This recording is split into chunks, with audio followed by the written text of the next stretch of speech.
আল্লাহর নবী বলেন, রূহ জগতে নবীগণের পর যেই রূহগুলাকে আল্লাহ পাক সবচেয়ে বেশি চমকাইতে দেখছেন, সবচেয়ে বেশি চমকাইতে দেখছেন, ওই রূহগুলাকে আল্লাহ পাক তার নবীর সাহাবী হওয়ার তৌফিক দান করেছেন। সাহাবী হওয়ার তৌফিক আল্লাহ দান করেছেন। উলাইকা আসহাবু মুহাম্মাদিন সাল্লাল্লাহু আলাইহি ওয়াসাল্লাম আবাররাহা কুলুবান ওয়া আমাকাহা ইলমান ওয়া আকাল্লাহা তাকাল্লুফা ইখতারাহুমুল্লাহু লিসুহবাতি নাবিয়্যিহি ওয়া লিইকামাতি দীনিহি। আল্লাহ নিজে চয়েস করেছেন, আল্লাহ নিজে যাচাই বাছাই করে সাহাবী বানাইছেন। আমলের মাধ্যমে ওলি হওয়া যায়, সাহাবী হওয়া যায় না। সাহাবী হতে হলে আল্লাহর পছন্দ লাগে। উলাইকাল্লাযীনা ইমতাহানাল্লাহু কুলুবাহুম লিত্তাকওয়া। আব্দুল কাদের জিলানী, খাজা মঈনুদ্দিন চিশতি আপনি হতে পারবেন, কিন্তু নবীর আদনা থেকে আদনা একজন সাহাবী হতে পারবেন না। কারণ সাহাবী নিজের চেষ্টায় হওয়া যায় না, আল্লাহ যারে পছন্দ করেছেন তাদেরকেই সাহাবী বানাইছেন। সুবহানাল্লাহ। জানতেন কোনো বিষয় না, এটা আল্লাহর একান্তই চয়েস, এটা আল্লাহর একান্তই চয়েস, এটা আল্লাহর একান্তই চয়েস।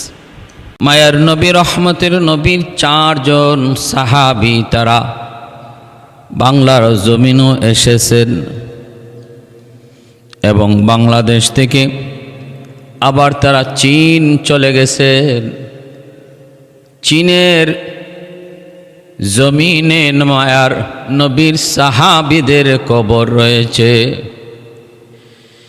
এরে আল্লাহর গোলাম, মনোযোগ দিয়ে শোনো রে আল্লাহর গোলাম, একটু দিলের কান দেয়া কথাগুলি শুনি। সাহাবায়ে কেরাম রাদিয়াল্লাহু তাআলা আনহুম কেমন করে তারা দ্বীনের দাওয়াতের কাজ করলেন, আর দাওয়াতের কাজ করতে যায় কোথায় তারা নিজেদের কবর বানাইলেন। জন্মভূমি ছেড়ে দূর থেকে দূর, দেশ থেকে দেশান্তর, শহর থেকে শহর, বন্দর থেকে বন্দর তারা দাওয়াতের কাজ নিয়ে ব্যস্ত হয়েছেন। বিবি বাচ্চা ছেড়ে দিয়েছেন, বিবি বাচ্চার কাছ থেকে তারা সরে গিয়ে দাওয়াতের কাজ করেছেন। ভাইরা বন্ধুরা, 1.5 লক্ষ সাহাবায়ে কেরাম নিয়ে মায়ার নবী তিনি বিদায় হজে ভাষণ দিলেন।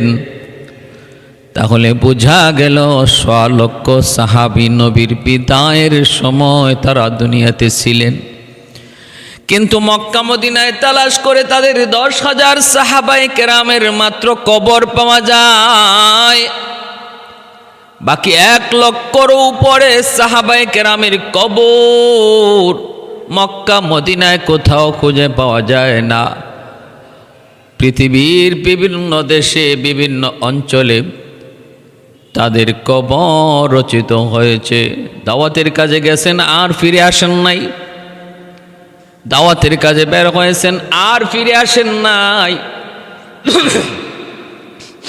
আফ্রিকা মহাদেশে বহু সাহাবায়ে কেরামের কবর রয়েছে, ইউরোপে সাহাবায়ে কেরামের কবর,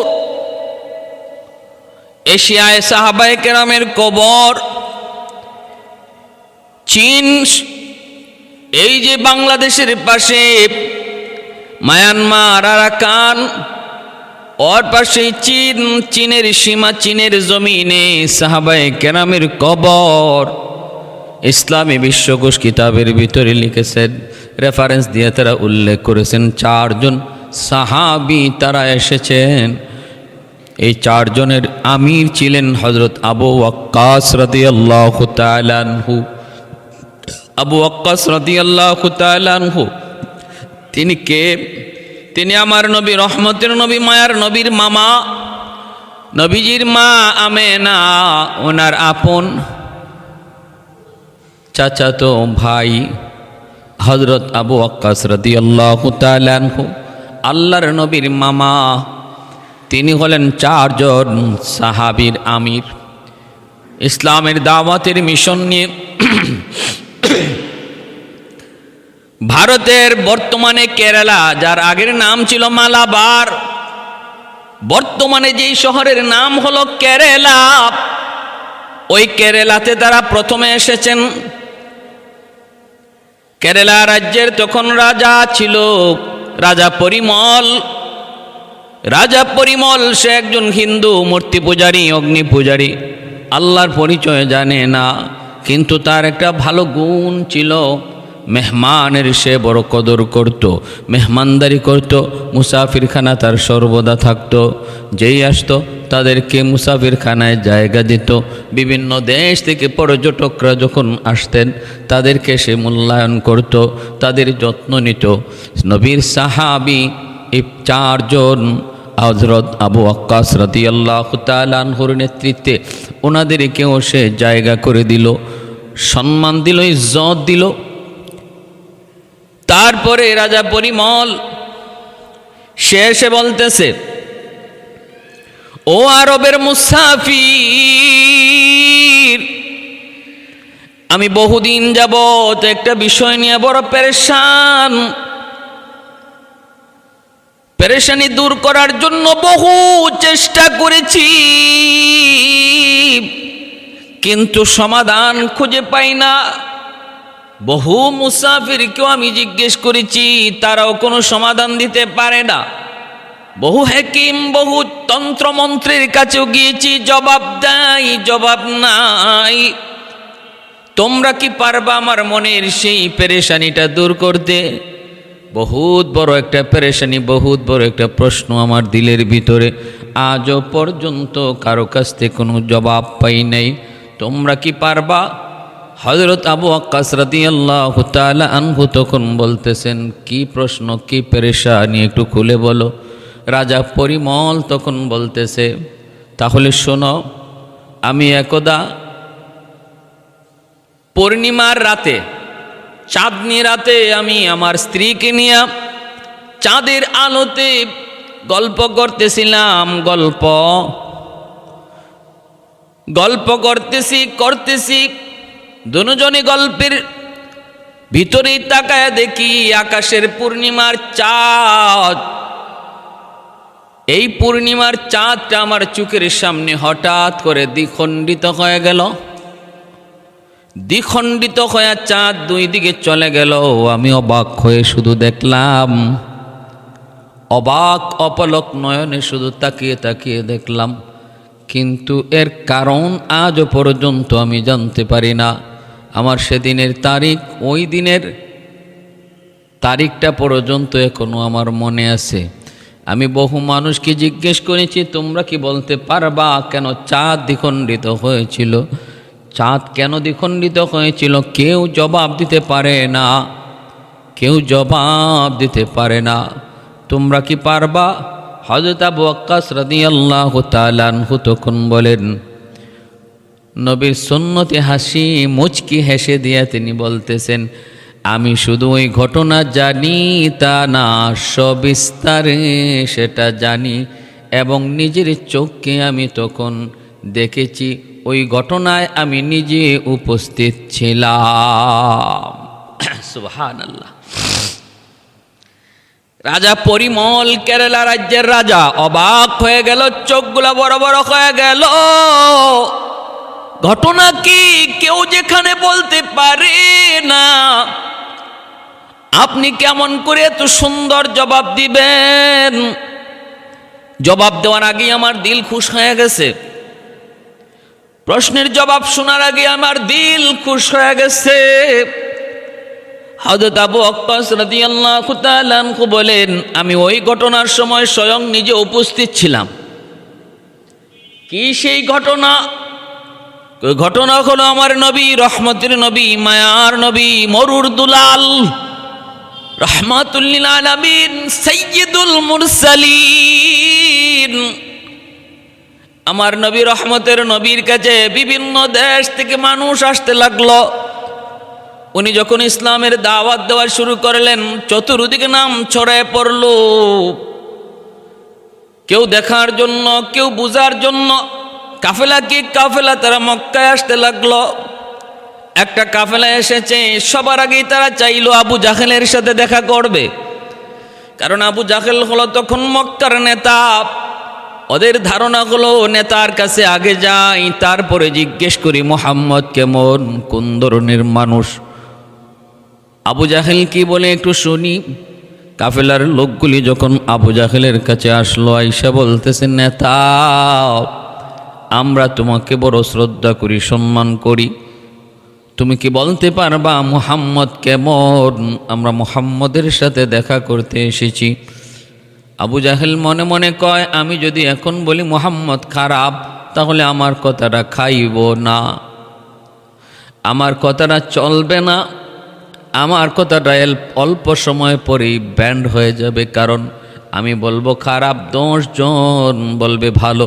কারণ মুহাম্মদ যে ভালো সেটা শুধু মুসলমান নয়, অমুসলিম কাফের যারা, তারাও নবীকে ব্যক্তি হিসাবে ভালো জানত। কারণ নবী জীবনে কোনো দিন মিথ্যা বলেন নাই। আমার নবীকে আল আমিন উপাধিটা তো আবু জাহেলই দিয়েছে। আবু জাহেল চিন্তায় পড়ে গেল, যার উপাধি আমি নিজে দিলাম আল আমিন, সেই মুহাম্মদকে আমি খারাপ বলি কেমন করে? আবার ওদেরকে ভালো যদি বলি তাও বিপদ। মুহাম্মদের কাছে যাইয়েই কালেমা পড়ে মুসলমান হয়ে যাবে। আবার যদি কিছু না বইলা পাঠায় দেই তাও বিপদ। মুহাম্মদের কাছে যাওয়ার পর তার আখলাক দেখে, তার আদর্শ দেখে ওরা কালেমা পড়ে মুসলমান হয়ে যাবে। কারণ এমন বহু মানুষকে আমি এমন নিষেধ করেছি, মুহাম্মদের কাছে যাও না, তারপরও তারা গেছে। কারণ মানুষ জাতির স্বভাব হলো আল ইনসানু হারিসুন ফিমা মুনিয়া, মানুষ জাতিকে যেই দিকে নিষেধ করা হয় ওই দিকে আরো বেশি যায়। বাবা যদি সন্তানকে বলে, বাবা ওদিকে যেও না, আমি সাপ দেখে এসেছি, ছেলের মনে যাবার জন্য আগ্রহ আরো বেড়ে যায়। কেমন সাপ, একটু দেখে আসি, বিষাক্ত সাপ নাকি সাধারণ সাপ, একটু দেখে আসি। হয়তো ওই রাস্তা দিয়ে সে যেতই না, কিন্তু বাবার নিষেধ পাওয়ার পর যাওয়ার জন্য আগ্রহ আরও বেড়ে যায়। এটা মানুষ জাতির স্বভাব। আবু জাহেল বলতেছে, মনে মনে ভাবে, আমি যদি এখন বলি যেও না, মুহাম্মদের কাছে গেলে পরে তোমাদের ক্ষতি হবে, তাহলে ওরা আমার কথাগুলি মানবে না। যদি বলি মুহাম্মদ পাগল, তাহলে ওরা বলবে পাগল, কেমন পাগল একটু দেখে আসি। সেখানে পাগল দেখতে যায় সব কালেমা পড়ে মুসলমান হয়ে যাবে। ইয়ামেন থেকে 10,000 কাফেলা এসেছিল নবীর সন্ধানে। রাস্তায় আবু জাহেলের সঙ্গে দেখা। আবু জাহেল কয়, সাবধান সাবধান, তোমরা মুহাম্মদের কাছে যেও না, কারণ মুহাম্মদ মস্ত বড় এক পাগল, মস্ত বড় জাদুকর। যেই তার কাছে যায় তার এই কালেমা পড়ে মুসলমান হয়ে যায়, তার জাদুতে আক্রান্ত হয়ে যায়। যেই তার কাছে যায় তার জাদুতে জাদুগ্রস্ত হয়ে যায়। না না, তোমরা যেও না। কিন্তু ইয়ামেনের 10,000 কাফেলা আবু জাহেলকে বিদায় দেওয়ার পর এরা একজন আরেকজনকে বলতেছে, কি রে, এটা কেমন পাগল, যেই পাগলের কাছে গেলে পরে নিজেও পাগল হয়ে যেতে হয়, এই পাগল না দেখে পারিয়ে যাওয়া যাবে না। আগ্রহ আল্লাহ আরো বাড়াইয়া দিছেন, হিতে বিপরীত হয়ে গেল। পাগল কয়ে চাইছিল ফিরায় রাখতে, বিরত রাখতে, দূরে সরাইতে, আল্লাহ আরো কাছে টেনে দিলেন। তার মানে মানুষের চিন্তা চেতনা যুক্তি বুদ্ধি যেখানে শেষ, সেখান থেকে আল্লাহর কুদরতের খেলা শুরু হয়, মাত্র শুরু হয়। আবু জাহেলের সমস্ত প্ল্যানটারে তার পক্ষে না নিয়া তার প্ল্যানেই আল্লাহ তারে ধরলেন। আয়েশা তারা দেখে আমার নবী, রহমতের নবী, বাইতুল্লাহর ছায়ায় বসে বসে কোরআন তেলাওয়াত করেন। ওরা তাকায় তাকায় দেখতেছে, চেহারার দিকে তাকায় একজন আরেকজনকে বলতেছে, দোস্ত একটু দেখ না, দেখ, জীবনে কত পাগল তো দেখলাম, পাগলের চেহারা এত সুন্দর হয় না রে দোস্ত, একটু তাকে দেখ, চেহারার মধ্যে এত মায়া, এত আকর্ষণ, এত জাদু। পাগলের চেহারা দেখলেই বোঝা যায় পাগল, কিন্তু এই চেহারায় কই চেহারা পাগল নয়, চেহারায় বলতেছে সাধারণ কোনো মানুষ নয়, অসাধারণ কোনো মানুষ। এ কি বলতেছে শুন। একজন আরেকজনকে বলতেছে, কয় দেখ কি যেন পড়তেছে। মায়ার নবী পবিত্র কোরআনের সূরা তাহা তেলাওয়াত করতেছেন। তাহা মা আনজালনা আলাইকাল কুরআনা লিতাশকা। পবিত্র কোরআনের সূরা তাহা নবী তেলাওয়াত করেন। তেলাওয়াতের ভাষা, তেলাওয়াতের ছন্দ শোনার পর একজন আরেকজনকে বলতেছে, দোস্ত দেখ না, শোন না, জীবনে কত কবির কবিতা শুনলাম, কিন্তু কোনো কবির কবিতা এত সুন্দর কোনো দিন শুনি নাই। জীবনে কত জাদুকরের জাদু দেখলাম, এত সুন্দর জাদু, এত সুন্দর আকর্ষণ কোনো কিছুতে পাই নাই। এ কত জ্যোতিষীর তন্ত্র মন্ত্র শুনলাম, দেখলাম, এত সুন্দর ভাষা, এত সুন্দর ভাষা, এত সুন্দর অলংকার কোন সাহিত্যিকের সাহিত্যে পাই নাই, কোন কবির কবিতায় দেখি নাই। এ দোস্ত শুন কি কয়, এত সুন্দর ভাষা, এত সুন্দর অলংকার, এত সুন্দর ছন্দ হবেই তো, কারণ কুরআনুল কারীম এত কোনো মানুষের কালাম নয়। কালাম হলো আমার মালিকের কালাম, আমার আল্লাহর কালাম, আল্লাহর কালাম, কোন মাখলুকের কালাম নয়। এটা আল্লাহ পাকের সিফাত। কোরআন মাখলুক নয়, কোরআন হলো আল্লাহর সিফাত। ভাইরা বন্ধুরা, জন্য আল্লাহ যত সুন্দর, তার কালাম তত সুন্দর। দুনিয়ার কোনো মানুষের কালাম এত সুন্দর হতে পারে না। দুনিয়ার কোনো কবি, কোনো সাহিত্যিক এত সুন্দর আল্লাহর কালামের মতো কোনো সূরা তো নয়, বরং একটা লাইন আবিষ্কার করতে পারে নাই, পারবেও না।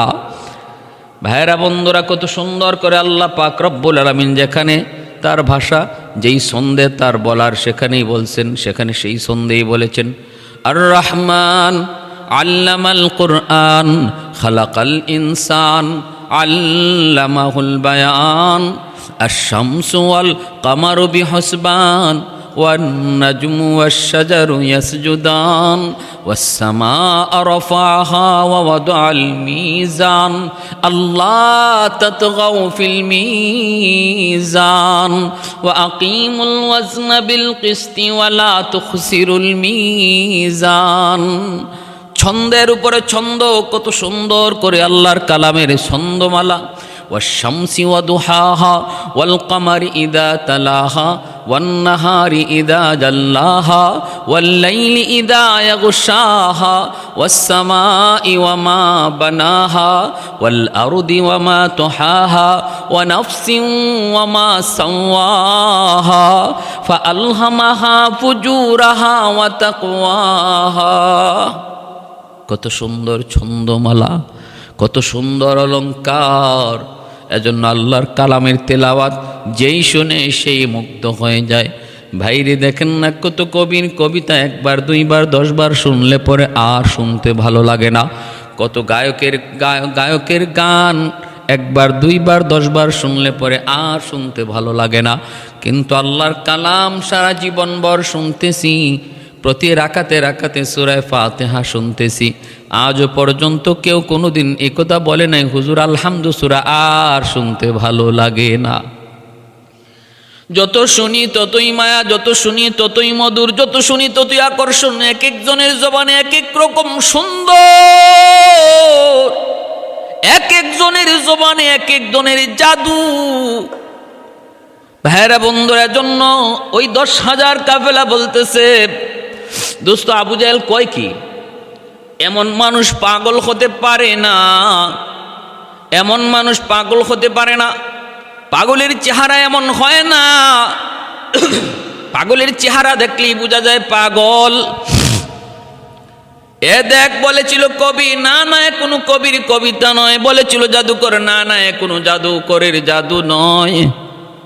অতএব না না, আমরা আর দেরি করা যায় না, যা শুনেছি তিনি আল্লাহর পয়গম্বর, এটাই সঠিক। 10,000 কাফেলা এসে মায়ার নবীর হাত ধরে বলতেছে, নবী গো, আবু জাহেল যা বলেছে ভুল বলেছে গো নবী।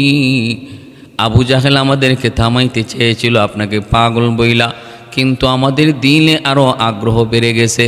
আমরা নিজের চোখে এসে দেখলাম, না না না গো নবী, আপনি পাগল হতে পারেন না, আপনি কোনো জাদুকরও হতে পারেন না, আমাদের ইয়াকিন হয়ে গেছে আপনি আল্লাহর পয়গম্বর। আমরা আর দেরি করতে চাই না, কালেমা পড়ে মুসলমান বানায় দেন। মায়ার নবীর হাতে হাত রেখে 10,000 ইয়ামিনী কাফেলা কালেমা পড়ে মুসলমান হয়ে গেল। কৌ নঈন মুখতার খোদা তুমকো বানায়া,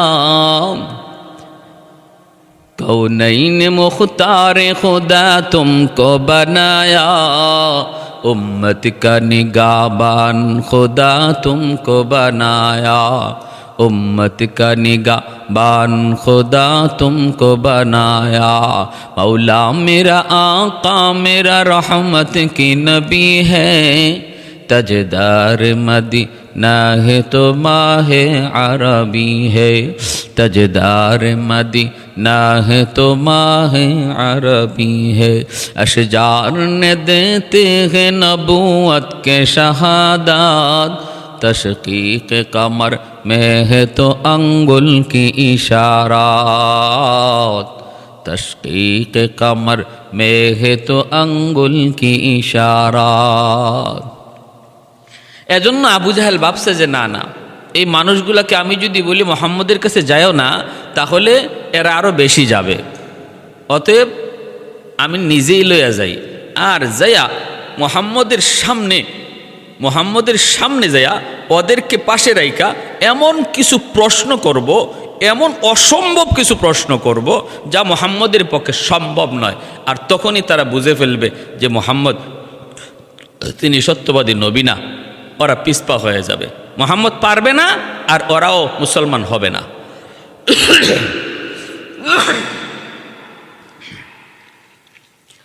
ভাইয়েরা আমার, এই প্ল্যান নিয়ে আবু জাহেল মায়ার নবীর দরবারে হাজির। আল্লাহর নবীর কাছে এসে হাজির হয়ে বলতেছে, মুহাম্মদ তুমি নাকি নবী? আল্লাহর নবী কয়, চাচা আমি যে নবী আমি তো বলি না, আমি যে রাসূল আমি তো বলি না, আমার আল্লাহ বলে। আমি তো নিজে বলি না, আমার আল্লাহ বলেন। আল্লাহ বলেন, ইয়াসিন ওয়াল কুরআনিল হাকিম ইন্নাকা লামিনাল মুরসালিন আলা সিরাতিন মুস্তাকিম। ইন্নাকা লামিনাল মুরসালিন, আল্লাহ বলেন নিশ্চয়ই তুমি রসুলগণের মধ্য থেকে একজন রসুল, আল্লাহ নিজে বলেছেন। আবু জাহেল কয়, তুমি যদি রসুল হও, নবী হও, তাহলে আকাশের চাঁদকে দ্বিখণ্ডিত করে দেখাও। নবী যদি হও তাহলে তোমার পক্ষে সেটা সম্ভব। আল্লাহর পক্ষ থেকে প্রেরিত রাসূল যদি হও তাহলে আকাশের চাঁদ দ্বিখণ্ডিত করা তোমার জন্য সম্ভব। আর যদি তুমি মিথ্যাবাদী নবী হও তাহলে সম্ভব নয়। এই মানুষগুলার সামনে রেখে আমার নবীকে এমন প্রশ্ন করলো, কারণ আবু জাহেল সে বহুবার নবীকে পরীক্ষা করেছে, হাতের মধ্যে কঙ্কর নিয়ে বলেছে, মুহাম্মদ আমার হাতে কি আছে যদি বলতে পারো তাহলে আমি কালেমা পড়ে মুসলমান হয়ে যাব। নবী বললেন, আমি বলতে হবে না, হাতের ভিতরে যা আছে সেটাই বলে দেবে। সাথে সাথে পাথরের কণাগুলি থেকে জবান খুলে গেল আর কালেমা পড়তে শুরু করলো। যেই মাত্র পাথরের কণাগুলি তার হাতের, পাথরের কণা তার কথা না শুনে নবীর কথা বলতেছে, নবীর পরিচয় দিচ্ছে, আবু জাহেল হাত থেকে দূরে নিক্ষেপ করে ফেলে দিল। আর বেঈমান বলল, আমার হাতে থেকে আমার কথা শোনো না,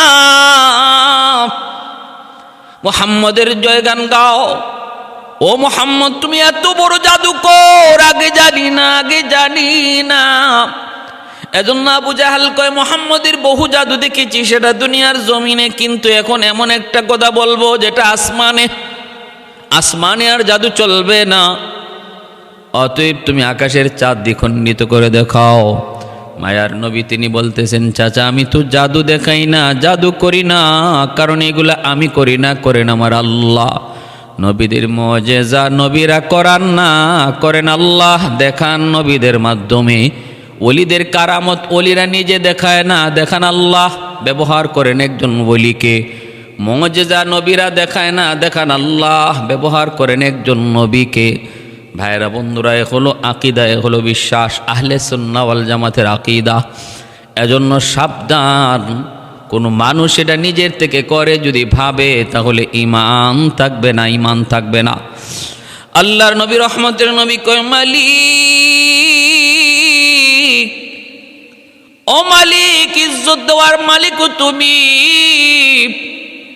আমি তো কিছুই নিজের থেকে করি না, সব তুমি করাও। আল্লাহ আকাশের চাঁদ দ্বিখণ্ডিত করে দেখাও, নতুবা এখন আমার ইজ্জত যায়, সম্মান যায়। তোমার সত্যবাদী নবী তাদের কাছে মিথ্যাবাদী হয়ে যায়, মিথ্যা প্রমাণিত হয়ে যায়। আল্লাহ পাক কয়, বন্ধু তুমি তোমার শাহাদত আঙ্গুলে চাঁদের দিকে ইশারা করো। আঙ্গুল ইশারা করা তোমার কাম, চাঁদকে দ্বিখণ্ডিত করে দেওয়া আমি আল্লাহর কাম। মায়ার নবী যেই মাত্র শাহাদত আঙ্গুল দিয়ে ইশারা করলেন, সাথে সাথে আল্লাহ চাঁদ দ্বিখণ্ডিত করে দেখাইলেন, দুই দিকে চলে গেল। নীল আর্মস্ট্রং যখন চাঁদে গিয়েছিল, সে চাঁদের এই দ্বিখণ্ডিত দাগ দেখতে পেয়েছিল, আর আজানের আওয়াজও সে শুনেছিল, যার ফলে দুনিয়ায় আসার পর এই চাঁদের দ্বিখণ্ডিত ইতিহাস আমার নবীর আঙ্গুলের ইশারায় হয়েছে জানার পর সে মুসলমান হয়ে যায়। সেই নীল আর্মস্ট্রং মুসলমান হওয়ার পর আজ সে কোথায় আছে কেউ জানে না, দুশ্মন তাকে গুম করে ফেলে। ভাইয়েরা, বন্ধুরা, এজন্য বলতেছিলাম, মনে রাখবেন,